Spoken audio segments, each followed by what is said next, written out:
ಮೈಸೂರು ಕೇಂದ್ರೀಯ ಆಹಾರ ತಂತ್ರಜ್ಞಾನ ಸಂಶೋಧನಾಲಯ ಸಿಎಫ್ಟಿಆರ್ಐನ ಶಾಲೆಯ ವಜ್ರ ಮಹೋತ್ಸವ ಸಮಾರಂಭಕ್ಕೆ ರಾಜವಂಶಸ್ಥ ಶ್ರೀಕಂಠ ಸಿದ್ದಲಿಂಗರಾಜ ಅರಸ್ ನಿನ್ನೆ ಚಾಲನೆ ನೀಡಿದರು.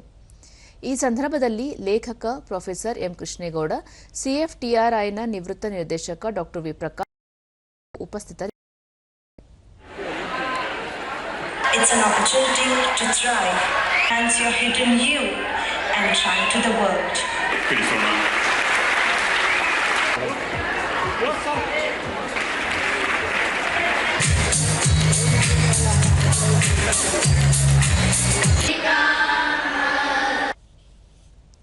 ಬಳಿಕ ಶ್ರೀಕಂಠ ಸಿದ್ದಲಿಂಗರಾಜೆ ಅರಸ್ 1950ರಲ್ಲಿ ಜಯಚಾಮರಾಜ ಒಡೆಯರ್ ಅವರು ಶಾಲೆಗೆ ಭೂಮಿ ನೀಡುವ ಮೂಲಕ ಆರಂಭವಾದ ಶಾಲೆ ಇಂದು ಸಾವಿರಾರು ವಿದ್ಯಾರ್ಥಿಗಳು ಭವಿಷ್ಯ ರೂಪಿಸಿಕೊಳ್ಳಲು ನೆರವಾಗಿದೆ ಎಂದು ತಿಳಿಸಿದರು.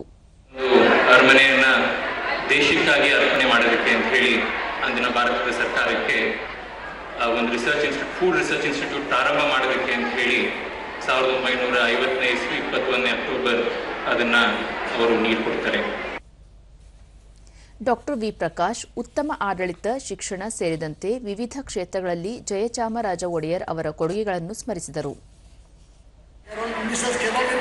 ಅವರು ಕೂಡ ಅವರು ಆ ಸ್ಕೂಲ್ನ ಒಂದು ಮಾಡಬೇಕು ಅಂತ ಒಂದು ಯೋಚನೆ ಬಂತು ನೋಡಿ, ಅದು ನಿಜವಾಗ್ಲೂ ಆ ಒಂದು ಸಣ್ಣ ಒಂದು ಬೀಜವನ್ನು ಹಾಕಿದರೆ ಇವತ್ತು ಒಂದು ದೊಡ್ಡ ಮರ ಆಗಿ ಅದು ಫಲವನ್ನು ಕೊಡ್ತಾ ಇದೆ. ಆ ಫಲದಲ್ಲಿ ಒಂದಾದ ಪ್ರೊಫೆಸರ್ ಎಂ ಕೃಷ್ಣಗೌಡ, ಇಂದಿನ ಸ್ಪರ್ಧಾತ್ಮಕ ಯುಗದಲ್ಲಿ ಮಕ್ಕಳಿಗೆ ಸಮರ್ಪಕ ಶಿಕ್ಷಣ ಒದಗಿಸುವುದು ಪ್ರತಿಯೊಬ್ಬ ಪೋಷಕರ ಜವಾಬ್ದಾರಿಯಾಗಿದೆ ಎಂದು ತಿಳಿಸಿದರು. ದೈಹಿಕ ಶಕ್ತಿ ಒಂದು 100 ವರ್ಷದಿಂದ ಮನುಷ್ಯ ಗಟ್ಟಿಯಾಗಿರ್ಬೇಕು. ಅವ್ನು ಬದುಕಬೇಕು ಅಂದ್ರೆ ಗಟ್ಟಿಯಾಗಿದ್ರೆ ಬದುಕ್ತಾನೆ. ಕಾಲಾಂತರ ಅದು ಬದಲಾಯಿತು. ಗಟ್ಟಿಯಾಗಿರೋದು ಮಾತ್ರ ಅಲ್ಲ,